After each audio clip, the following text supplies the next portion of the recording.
guys, this is Saddam Hussain. You are watching my YouTube channel. So welcome to my YouTube channel. So friends, I hope you will be fine and fine. So friends, आज हम reaction video बनाने जा रहे हैं Indian top languages पर. So वैसे तो India में काफ़ी ज़बानें भाषाएं बोली जाती है और कुछ मुझे भी याद है. मैं उनके नाम लेता हूँ: बंगाली, भोजपुरी, कश्मीरी, उर्दू, हिंदी, पंजाबी, गुजराती, मराठी, मलयालम, तेलुगु, तमिल और भोजपुरी, नेपाली भी शायद बोली जाती है. और भी काफ़ी लैंग्वेजेस है. ये तो मुझे चंद नाम जो इनके आते हैं. इसके अलावा ऐसी लैंग्वेजेस होंगी जिनके मुझे नाम भी नहीं आते होंगे. और मैंने सुना है कि शायद 1000 के आसपास लैंग्वेजेस जो इंडिया में बोली जाती हैं.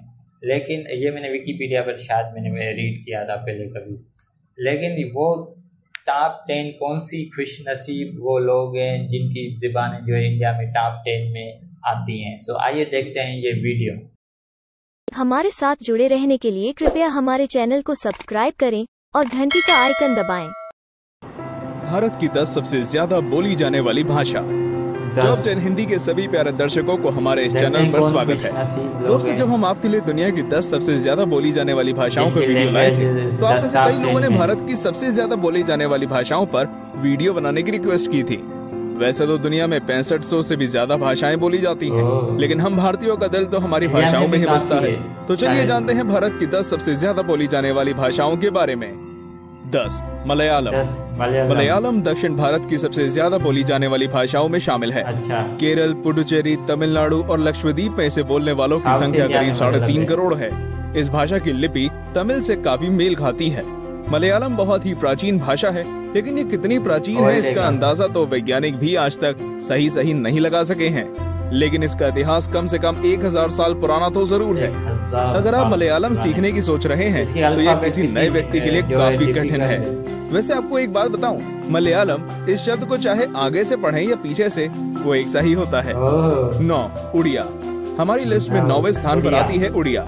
इसे भारत की आधिकारिक भाषाओं में से एक का दर्जा प्राप्त है. और हमारे उड़ीसा की राजकीय भाषा तो यही है. इस भाषा को लगभग 3.75 करोड़ लोग बोलते हैं. ओडिशा के अलावा इसे छत्तीसगढ़ के कुछ भागों में भी बोला जाता है. ये भारतीय आर्य भाषाओं का हिस्सा है और इसकी शुरुआत और विकास 10वीं शताब्दी से हुआ था. 8. कन्नड़. कन्नड़ भारत की उन सबसे प्राचीन भाषाओं में से एक है जो आज तक जीवित है और जिसे बोलने वालों की कोई कमी नहीं है. इसकी शुरुआत करीब 5वीं शताब्दी में हुई थी और इसकी लिपि को कादम्बा कहते हैं. कन्नड़ बोलने वाले लोग आपको कर्नाटक और उसके आसपास के राज्यों में तो मिल ही जाएंगे. इसके अलावा अमेरिका, कनाडा और ऑस्ट्रेलिया जैसे देशों में भी इस भाषा को बोलने वाले लोग रहते हैं. इस तरह ये करीब 4.5 करोड़ लोगों की अपनी भाषा है. कन्नड़ की 20 उपभाषाएं भी हैं जो अलग अलग क्षेत्रों के लोगों में अपनी पहुंच रखती हैं. 7. उर्दू. भारत की 7वीं सबसे ज्यादा बोली जाने वाली भाषा उर्दू भी भारतीय आर्य भाषा समूह का हिस्सा है. उर्दू शब्द का उद्गम तुर्किश भाषा से माना जाता है, लेकिन ये हमारी अपनी भाषा ही है. दिल्ली, उत्तर प्रदेश, पश्चिम बंगाल, झारखंड, बिहार, तेलंगाना और जम्मू कश्मीर में उर्दू को आधिकारिक भाषा का दर्जा प्राप्त है और इसे बोलने वाले लोगों की संख्या 5 करोड़ है. शायद आपको पता ही होगा कि उर्दू हमारे पड़ोसी मुल्क पाकिस्तान की राष्ट्रभाषा भी है. ये भाषा अपने अनोखे अंदाज और तहजीब के लिए काफी प्रसिद्ध है. 6. गुजराती. अब गुजराती के तो नाम से ही पता चल जाता है कि ये हमारे गुजरात की भाषा है. क्यों, बरोबर है ना. वैसे गुजरात के अलावा इसे दमनदीव और दादरा और नगर हवेली में भी बोला जाता है. इसको बोलने वालों की संख्या 5.5 करोड़ है. इस भाषा का उद्गम 1300 ईस्वी से माना जाता है और ये भाषा संस्कृत और ब्रिज भाषा से काफी प्रभावित है. अगर साहित्य की बात करें तो इस भाषा का साहित्य बहुत ही समृद्ध है और इसकी ढेर सारी रचनाएं की गई हैं. 5. तमिल. भारत की सबसे प्राचीन भाषाओं में से एक तमिल का इतिहास 2000 साल से भी पुराना है. इसकी द्रविड़ भाषा समूह का हिस्सा है और इसमें रचित साहित्य की प्रचुरता और प्राचीनता को बताने की कोई जरूरत नहीं है. आप सभी इसके बारे में जरूर जानते होंगे.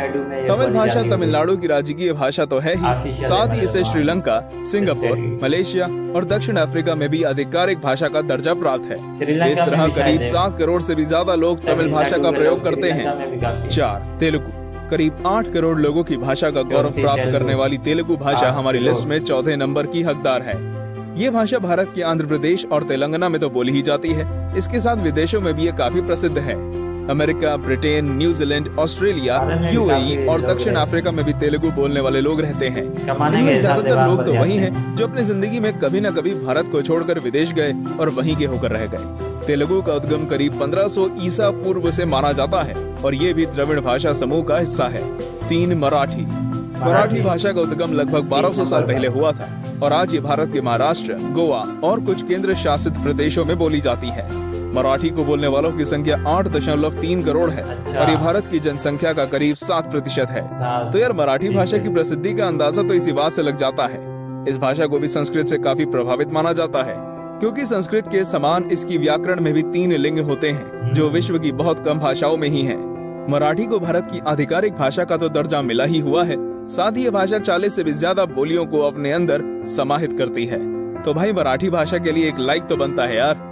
2 बंगाली भाषा और इसकी मिठास, सभी जानते हैं इसके बारे में। बंगाली भारत की ही नहीं बल्कि दुनिया की 10 सबसे ज्यादा बोले जाने वाली भाषाओं में शामिल है। भारत में इसको बोलने वालों की संख्या करीब 10 करोड़ है। इसे पश्चिम बंगाल, असम और त्रिपुरा में बोला जाता है। इसके अलावा ये हमारे पड़ोसी देश बांग्लादेश की राष्ट्रीय भाषा भी है। बंगाली बोलने वाले लोग आपको Europe, middle east, Japan, Britain, America और कनाडा जैसे देशों में भी मिल जाएंगे। और क्या आपको पता है, हमारी राष्ट्रीय गान भी बंगाली भाषा में ही लिखा गया था। 1 हिंदी, भारत की सबसे ज्यादा बोली जाने वाली भाषा हिंदी दुनिया की 3री सबसे प्रसिद्ध भाषा है। भारत का चाहे कोई भी कोना हो, लोग अपनी क्षेत्रीय भाषा के साथ हिंदी को बोलना भी पसंद करते हैं और इसको सीखने की जिज्ञासा भी लोगों में काफी अधिक होती है। हिंदी भाषा संस्कृत से ही निकली भाषा है और इसकी लिपि भी संस्कृत की तरह ही देवनागरी है। हिंदी बोलने वाले लोगों की कुल संख्या करीब 53 करोड़ है। इसमें ढेर सारी बोलियां भी प्रचलित हैं और अवधी, ब्रिज और खड़ी बोली भी इसकी ही प्रकार है। और हमारे देश को भी तो हिंदुस्तान कहते हैं। तो दोस्तों ये थे भारत के 10 सबसे ज्यादा बोले जाने वाली भाषाएं। हमारे देश में अलग अलग धर्मों के लोग, अलग अलग भाषा बोलने वाले लोग प्रेम और भाईचारे के साथ रहते हैं। हम एक दूसरे की संस्कृति और भाषाओं में इस तरह रंग गए हैं कि कोई हमें इससे अलग नहीं कर सकता। ये विभिन्नताएं देश के लोगों को दूर नहीं करती बल्कि उन्हें एक सूत्र में बांधती हैं। आखिर यही तो खूबसूरती है मेरे देश की। दोस्तों आज के लिए बस इतना ही। वीडियो को लाइक करें और चैनल को सब्सक्राइब करना मत भूलिए। और आप कौन कौन सी भाषा का उच्चारण जानते हैं नीचे कमेंट बॉक्स में जरूर लिखिए। धन्यवाद।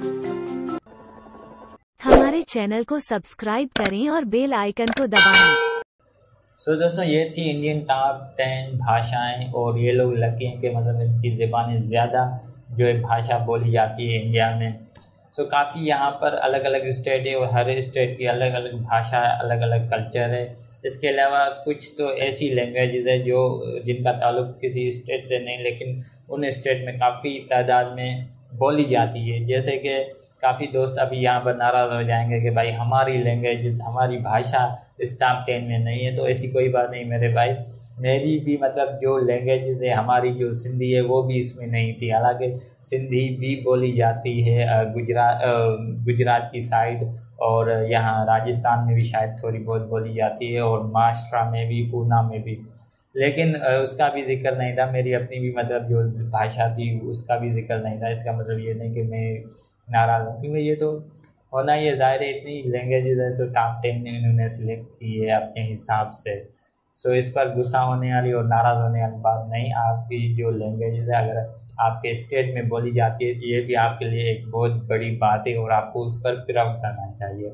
और इंडिया में मतलब काफ़ी ज़बानें हैं, ये तो सिर्फ 10 थी और जो मैंने मतलब कहीं पर पढ़ा है, कहीं पर 800 लिखा होता है, कहीं पर 1000 लिखा हुआ होता है। तो मतलब इतनी भाषाएं वहाँ पर बोली जाती हैं। तो आप अंदाज़ा लगा सकते हैं कि मतलब इंडिया में जो है 29 स्टेट है और 4 टेरिटरी है, उसके बावजूद भी मतलब हज़ारें जो लैंग्वेजेस वहाँ पर बोली जाती हैं। तो काफ़ी लैंग्वेजेस वहाँ पर है, ये कोई छोटा सा तादाद नहीं है, ये काफ़ी बड़ा तादाद है। सो काफ़ी मतलब मुझे अंदाज़ा था कि कौन कौन सी लैंग्वेजेस इस टॉप 10 में आ सकती हैं। लेकिन जो सबसे बड़ी हैरत वाली बात थी वो थी बंगाली लैंग्वेज, जो दूसरे नंबर पर थी। मतलब मुझे कोई गुमान ही नहीं था, मेरे जहन में कोई ख्याल ही नहीं था कि मतलब बंगाली ज़बान सेकंड नंबर पर मतलब इंडिया में बोली जाती है। मतलब वहाँ पर 10 करोड़ लोग बंगाली रहते हैं और मैंने सोचा भी नहीं था कि मतलब हिंदी के बाद बंगाली जो है सबसे बड़ी लैंग्वेज जो है वो उभर के सामने इंडिया में आएगी। तो इस चीज़ पर मुझे थोड़ी सी हैरत हुई। हालांकि बंगाली कराची में भी काफ़ी रहते हैं और बांग्लादेश तो पूरा ही बंगालियों का है। और जो उर्दू लैंग्वेज थी वो तो नंबर 7 पर थी।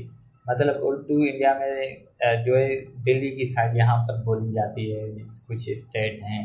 पाकिस्तान की अगर मैं बात करूँ तो पाकिस्तान में भी मेरे ख्याल में जो उर्दू लैंग्वेज है वो भी 7 के आसपास ही होगी, क्योंकि यहाँ की जो ऑफिशियल लैंग्वेज तो उर्दू और इंग्लिश है, लेकिन यहाँ पर सबसे ज़्यादा पंजाबी बोली जाती है, क्योंकि पंजाबी लोग यहाँ पर काफ़ी, उनकी आबादी, उनकी पॉपुलेशन बढ़ी है, तो उसी हिसाब से जो है पंजाबी ज़बान बोली जाती है। और यहाँ पर भी हर प्रोविंस और हर स्टेट और टेरिटरी की अलग अलग से ज़बानें और भाषाएं होती हैं।